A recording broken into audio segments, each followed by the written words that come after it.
नमस्कार, capital TV Uttar Pradesh में आपका स्वागत है। मैं हूं आपके साथ सोनाली जोशी। यूपी विधानसभा चुनाव में मिली हार को शायद समाजवादी पार्टी पचा नहीं पा रही है, जिस कारण लगातार समाजवादी पार्टी की तरफ से इस हार पर सवाल खड़े किए जा रहे हैं। अब बीजेपी के हाथों में मिली करारी शिकस्त और जनता के फैसले पर सवाल प्रसपा सुप्रीमो शिवपाल सिंह यादव ने खड़े किए हैं। देखिए हमारी रिपोर्ट।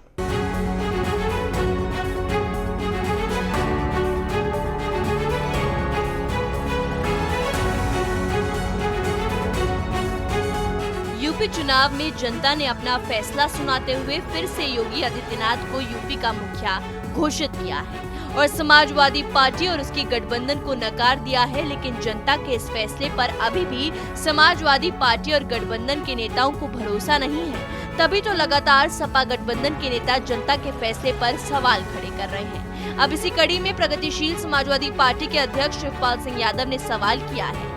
इटावा में अपनी प्रेस कॉन्फ्रेंस के जरिए उन्होंने बीजेपी पर हमला बोला।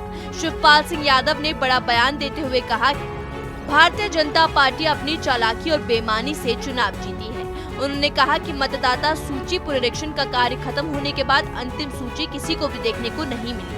समाजवादी पार्टी के जनाधार वाले इलाकों के बड़ी संख्या में वोट काटे गए। अगर समय से सूची देखने को मिल जाती तो पता चल जाता।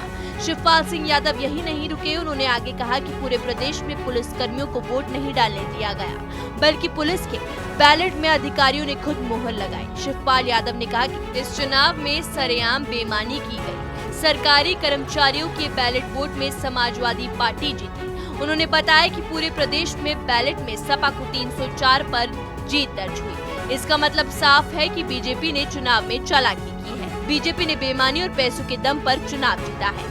सभी जगह बीजेपी ने पैसे बांटे हैं। अब चलिए पैसे बांटने की बात आ गई है तो आपको हम जरा कुछ याद दिलवा दें। इस चुनाव के दौरान कई वीडियो वायरल हुए थे जिसमें समाजवादी पार्टी के कार्यकर्ता लोगों को पैसे बांटते दिखाई दे रहे थे, जिसको हर एक चैनल ने चलाया था। लेकिन शायद चाचा शिवपाल को वो तस्वीरें दिखाई ही नहीं दी।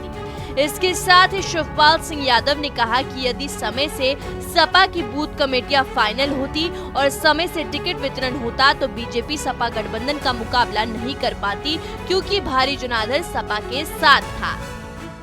जनता का फैसला अब सबके सामने है। यूपी में जनता ने फिर से बीजेपी को सत्तारूढ़ करवाते हुए सीएम योगी आदित्यनाथ को फिर से यूपी का मुखिया बनाया है, क्योंकि सीएम योगी ने गुंडागर्दी पर काम किया था, जिसका नतीजा है कि आज बाबा और उनका बुलडोजर जनता के सिर चढ़कर बोल रहा है। और इसी बुलडोजर ने यूपी में बीजेपी का झंडा बुलंद करवाया और सपा को अब अपनी हार स्वीकार कर जनता के फैसले पर सवाल उठाना बंद कर देना चाहिए। इस रिपोर्ट में मेरे साथ इतना ही। उत्तर प्रदेश की तमाम खबरों के लिए देखते रहिए कैपिटल टीवी उत्तर प्रदेश। नमस्कार।